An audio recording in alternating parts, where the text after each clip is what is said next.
Konsep pembelajaran.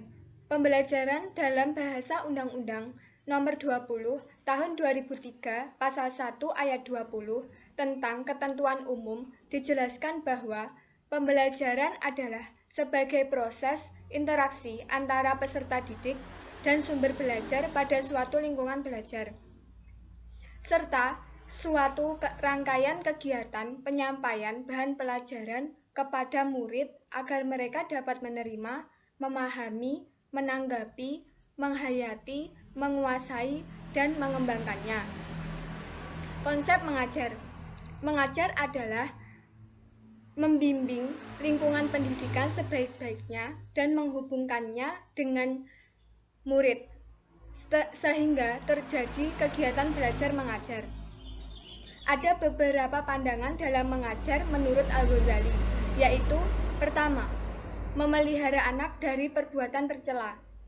Maksud dari memelihara anak dari perbuatan tercela yaitu seorang pendidik harus memberikan contoh kepada peserta didiknya, contoh yang baik agar mereka tidak terjerumus ke dalam hal-hal yang dilarang oleh Allah. Yang kedua, membimbing peserta didik agar menjadi anak yang soleh dan solehah. Yang ketiga, mengajarkan mereka cara mencari rezeki yang benar. Selanjutnya, memberikan kesempatan kepada peserta didik untuk bermain atau berolahraga untuk mengembangkan penalarannya.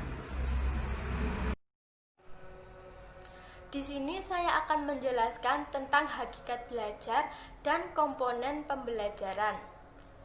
Yang pertama, hakikat belajar.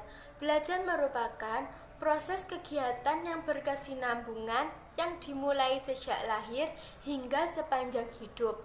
Dalam belajar terjadi adanya perubahan tingkah laku yang bersifat relatif permanen.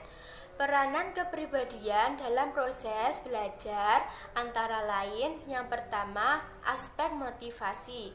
Aspek motivasi merupakan suatu usaha yang disadari untuk menggerakkan dan mengarahkan dalam melakukan sesuatu sehingga mencapai suatu hasil dan tujuan. Yang kedua, aspek emosional. Emosi adalah suatu reaksi tubuh yang menghadapi suatu situasi tertentu bersama dengan dua aspek yang lainnya, yakni kognitif dan konatif atau psikomotorik. Yang ketiga, sikap. Sikap adalah suatu perilaku yang mencerminkan perasaan orang terhadap sesuatu. Konsep pembelajaran. Konsep pembelajaran lebih mengaitkan pada adanya proses yang komprehensif pada berbagai komponen. Karena sebuah proses pembelajaran membutuhkan faktor yang menyertainya.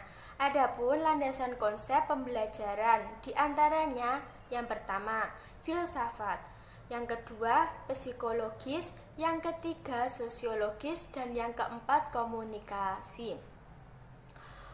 Psikologis merupakan bidang ilmu pengetahuan dan ilmu terapan yang mempelajari tentang perilaku dan proses mental manusia melalui prosedur.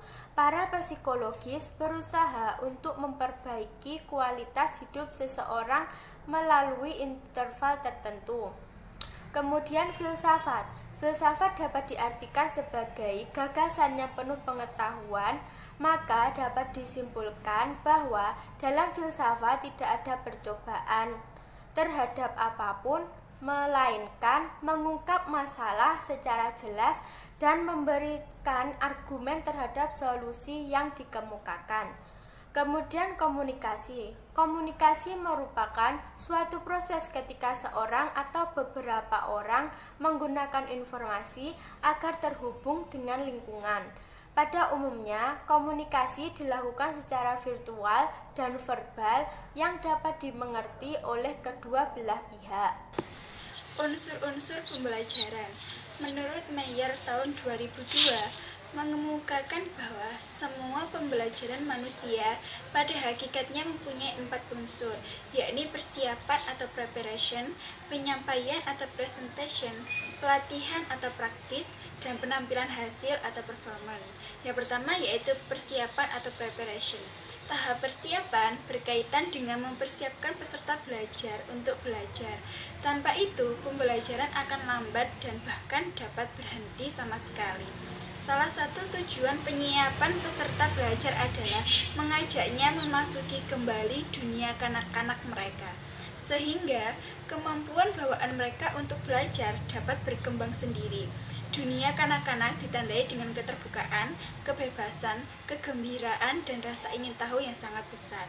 Hal tersebut dapat dilakukan dengan memberikan sugesti positif, memberikan pernyataan yang memberi manfaat, menenangkan rasa takut, menyingkirkan hambatan belajar, banyak bertanya, dan mengemukakan banyak masalah, merangsang rasa ingin tahu dan mengajak belajar penuh dari awal, membangkitkan rasa ingin tahu, menciptakan lingkungan fisik, emosional, sosial yang positif, memberikan tujuan yang jelas dan bermakna. Pembelajaran jika dilakukan dengan persiapan yang matang sesuai dengan karakteristik kebutuhan, materi, metode, pendekatan, lingkungan, serta kemampuan guru, maka hasilnya akan lebih optimal. Ada garis lurus antara tujuan dan manfaat, tetapi tujuan cenderung dikaitkan dengan apa, sedangkan manfaat dikaitkan dengan mengapa. Peserta belajar dapat belajar paling baik jika mereka tahu mengapa mereka belajar dan dapat menghargai bahwa pembelajaran mereka punya relevansi dan nilai bagi diri mereka secara pribadi. Orang belajar untuk mendapatkan hasil bagi diri sendiri. Jika mereka tidak melihat ada hasilnya, mengapa harus belajar? Oleh karena itu, penting sekali untuk sejak awal menegaskan manfaat belajar sesuatu agar orang merasa terkait dengan topik pelajaran itu secara positif. Dalam banyak kasus, persiapan pembelajaran dapat dimulai sebelum dimulainya program belajar. Kerjasama membantu peserta belajar mengurangi stres dan lebih banyak memanfaatkan energinya untuk belajar. Interaksi sangat penting dalam membangun komunitas belajar. Hal ini dapat dimulai dengan program tugas kelompok yang dikaitkan dengan pengenalan, tujuan, manfaat bagi peserta belajar atau penilaian pengetahuan. Upaya belajar benar-benar bergantung pada peserta belajar dan bukan merupakan tanggung jawab perancang atau fasilitator.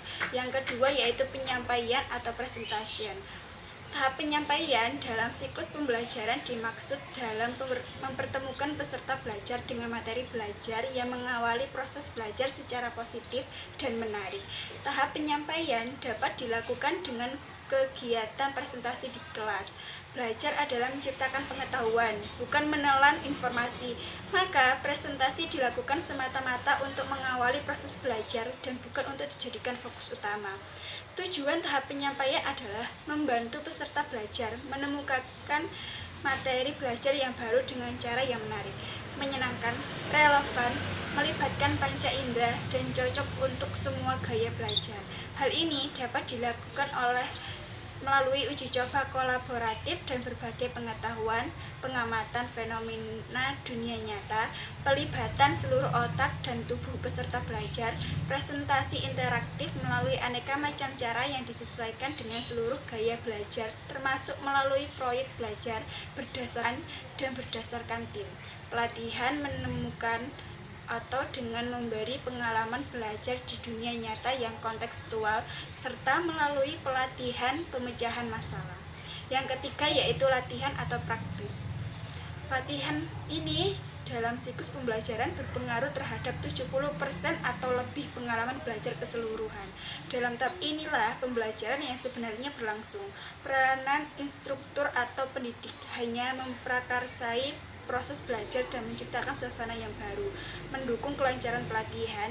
Dengan kata lain, tugas instruktur atau pendidik adalah menyusun konteks tempat peserta belajar dalam menciptakan isi yang bermakna mengenai materi belajar yang sedang dibahas. Tujuan tahap pelatihan adalah membantu peserta belajar mengintegrasikan dan menyerap pengetahuan dan keterampilan baru dengan berbagai cara seperti aktivitas permainan dalam belajar, aktivitas pemecahan masalah dan refleksi, dan artikulasi stimulasi individu, dialog berpasangan atau kelompok, pengajaran dan tinjauan kolaboratif. Yang keempat yaitu penampilan hasil atau performan. Proses belajar seringkali mengabaikan tahap adanya. Ini sangat penting disadari bahwa tahap ini merupakan satu kesatuan dengan keseluruhan proses belajar. Tujuan tahap penampilan hasil ini adalah untuk memastikan bahwa pembelajaran tetap melekat dan berhasil diterapkan, membantu peserta belajar menerapkan dan memperluas pengetahuan atau keterampilan baru mereka pada pekerjaan sehingga belajar akan melekat dan menampilkan hasil yang meningkat, seperti penerapan di dunia maya dalam tempo segera, penciptaan dan pelaksanaan rencana aksi dan aktivitas. Penguatan penerapan setelah mengalami 3 tahap pertama dalam siklus pembelajaran, kita perlu memastikan bahwa orang melaksanakan pengetahuan dan keterampilan baru mereka pada pekerjaan mereka. Nilai-nilai nyata bagi diri mereka sendiri, organisasi, dan klien. Organisasi, persoalannya dalam dunia pendidikan di persekolahan banyak yang menyalahi proses ini. Padahal jika salah satu dari 4 tahap tersebut tidak ada, maka belajar pun cenderung merosot dan terhenti sama sekali. Pembelajaran akan terganggu jika peserta belajar tidak terbuka dan tidak siap untuk belajar, tidak menyadari manfaat belajar itu sendiri, tidak memiliki minat atau terhambat oleh rintangan belajar. Kemudian prinsip-prinsip belajar. Menurut beberapa pakar pembelajaran, prinsip-prinsip umum pembelajaran meliputi yang pertama perhatian atau motivasi. Peranan yang penting dalam kegiatan belajar, tanpa adanya perhatian tidak mungkin terjadi belajar. Mengapa demikian? Karena perhatian merupakan faktor yang besar pengaruhnya.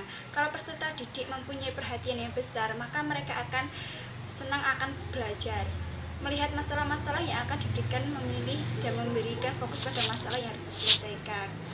Peserta didik yang memiliki minat terhadap sesuatu bidang studi tertentu cenderung tertarik perhatiannya, dan dengan demikian timbul motivasi untuk mempelajarinya. Misalnya, peserta didik yang merasa senang belajar bahasa Inggris akan lebih senang dan giat dalam belajar bahasa Inggris. Karenanya, guru harus mampu menjadi seorang motivator yang handal. Yang kedua yaitu kreativitas. Menurut pandangan psikologi, anak adalah makhluk yang aktif. Anak mempunyai dorongan untuk berbuat sesuatu dan memiliki kemauan dan aspirasinya sendiri. Belajar tidak bisa dipaksakan oleh orang lain. Oleh sebab itu, banyak sekali peserta didik yang aktif dalam melakukan proses belajar.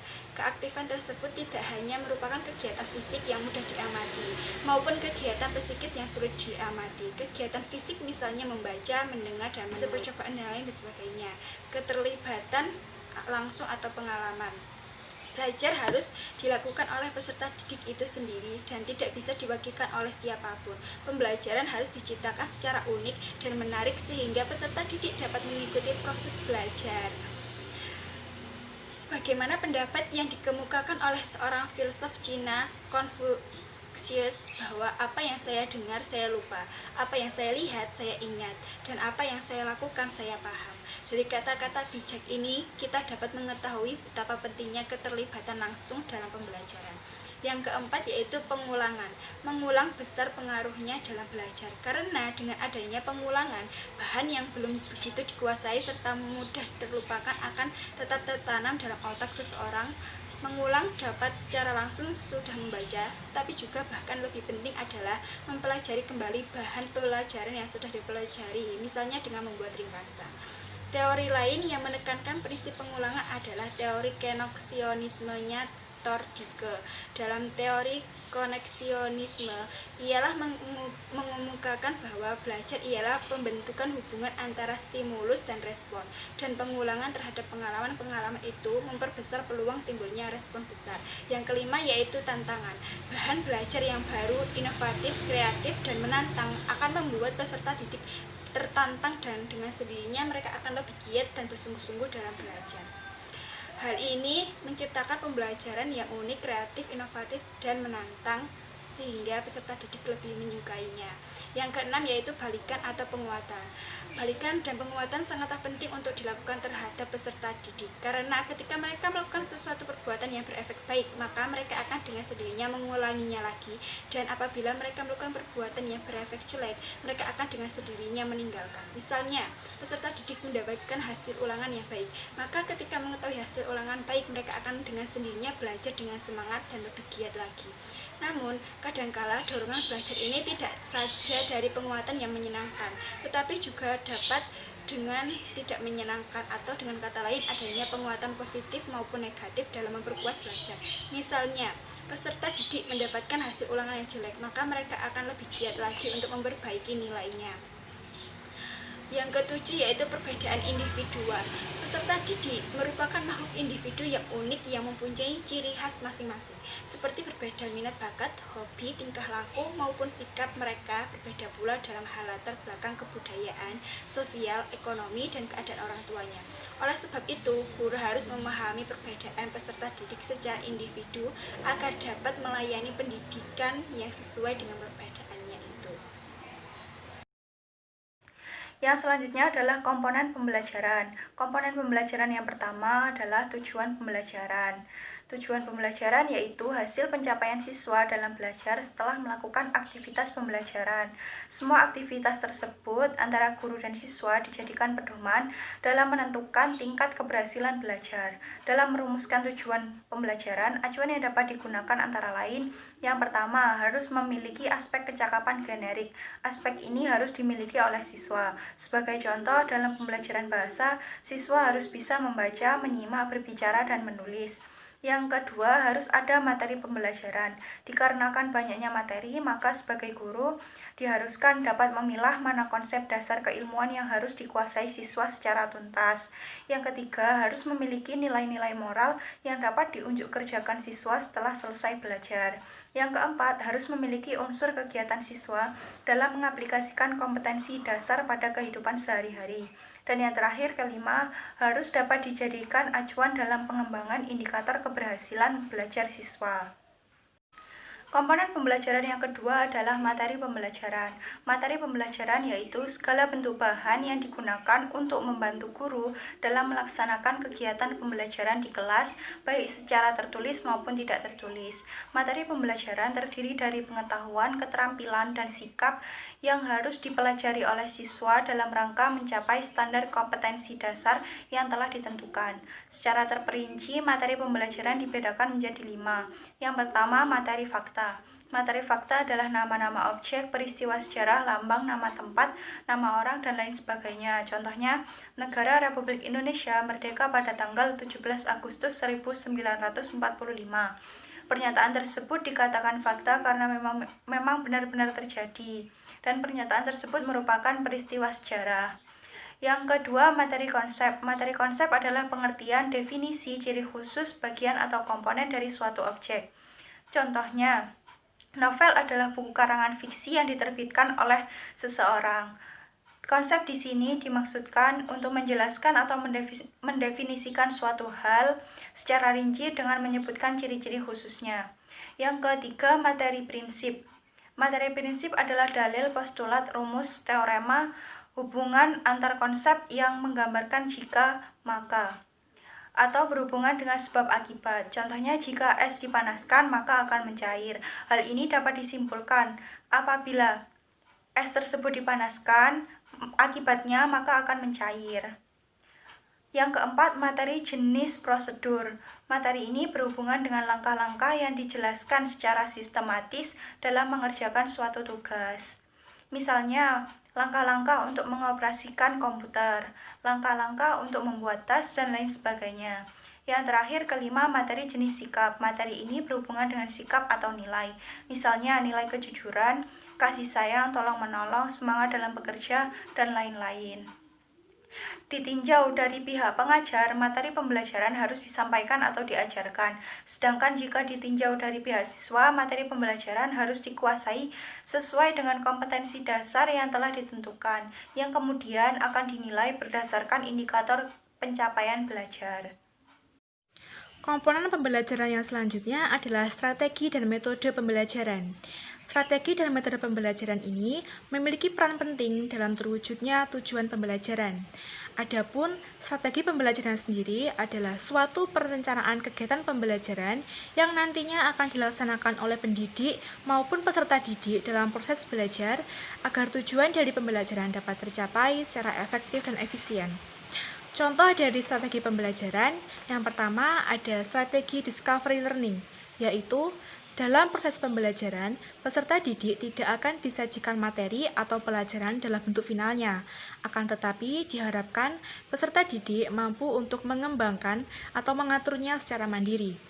Yang kedua, ada strategi inquiry learning, yaitu peserta didik melakukan eksperimennya sendiri, sehingga nantinya peserta didik mampu untuk mencari jawaban atas pertanyaannya sendiri atau membandingkan antara apa yang dia temukan dengan yang ditemukan orang lain. Yang ketiga, ada strategi problem-based learning, yaitu sebuah strategi yang menggunakan pemecahan masalah secara nyata, sehingga peserta didik didorong untuk lebih aktif dalam proses belajar dan mengembangkan keterampilan berpikir kritis dalam memecahkan masalah dan dalam memperoleh pengetahuan. Yang keempat, ada strategi project-based learning, yaitu sebuah strategi yang menggunakan proyek atau kegiatan sebagai medianya. Yang kelima, ada strategi scientific learning, yaitu strategi yang menggunakan kaidah-kaidah keilmuan yang memuat serangkaian aktivitas pengumpulan data melalui observasi, tanya jawab, eksperimen, mengolah informasi, dan mengkomunikasikan. Yang selanjutnya adalah metode pembelajaran. Metode pembelajaran adalah suatu cara yang digunakan pendidik dalam menyampaikan pembelajaran kepada peserta didik berdasarkan rancangan yang disusun sebelumnya dalam bentuk kegiatan yang lebih nyata agar tujuan dari pembelajaran dapat tercapai. Ada banyak macam dari metode pembelajaran yang bisa diterapkan. Misalnya yang pertama ada metode ceramah, yaitu penjelasan secara lisan atas bahan pembelajaran kepada sekelompok pendengar, misalnya saat guru sedang menyampaikan sebuah materi kepada muridnya. Yang kedua, ada metode diskusi, yaitu adanya saling bertukar gagasan, pemikiran, atau informasi yang disertai argumen untuk meyakinkan yang lain agar terjadi sebuah kesepakatan yang bisa disebut sebagai hasil diskusi. Contohnya saat siswa sedang membicarakan sebuah permasalahan secara berkelompok. Yang ketiga, ada metode demonstrasi, yaitu sebuah metode dengan memperagakan atau mempraktekkan langkah-langkah pengerjaan sesuatu. Misalnya saat guru olahraga sedang mempraktekkan gerakan olahraga kepada muridnya. Yang keempat, ada metode simulasi, yaitu sebuah praktek yang bersifat mengembangkan keterampilan peserta didik dalam proses belajar. Misalnya saat mencoba berbagai hal seperti media atau fasilitas pembelajaran. Yang kelima, ada metode tanya jawab, yaitu guru akan memberikan pertanyaan yang nantinya akan dijawab oleh muridnya. Oleh karena baik strategi maupun metode pembelajaran mempunyai banyak macamnya, seorang pendidik harus pandai-pandai memilih dan menentukan strategi dan metode mana yang cocok digunakan dalam proses pembelajaran agar tujuan dari pembelajaran dapat tercapai secara efektif dan efisien. Materi selanjutnya yaitu perlengkapan dan fasilitas pembelajaran. Agar proses pembelajaran berjalan dengan baik, siswa dapat menerima dan menguasai materi yang disampaikan, maka harus ada perlengkapan dan fasilitas pembelajaran. Maksudnya yaitu segala sesuatu yang bersifat material maupun fisik yang dapat mempermudah proses pembelajaran. Contohnya seperti gedung, kelas, meja, kursi, buku tulis, perpustakaan, dan lain-lainnya. Adanya perlengkapan dan fasilitas pembelajaran tersebut tergantung dengan tujuan pembelajaran, karakteristik siswa, materi yang disampaikan, dan metode pembelajaran yang digunakan. Yang terakhir yaitu evaluasi hasil pembelajaran.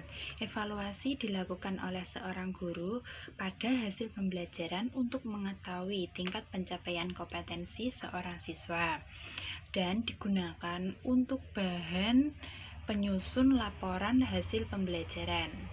Selain itu juga digunakan untuk memperbaiki proses pembelajaran yang masih kurang.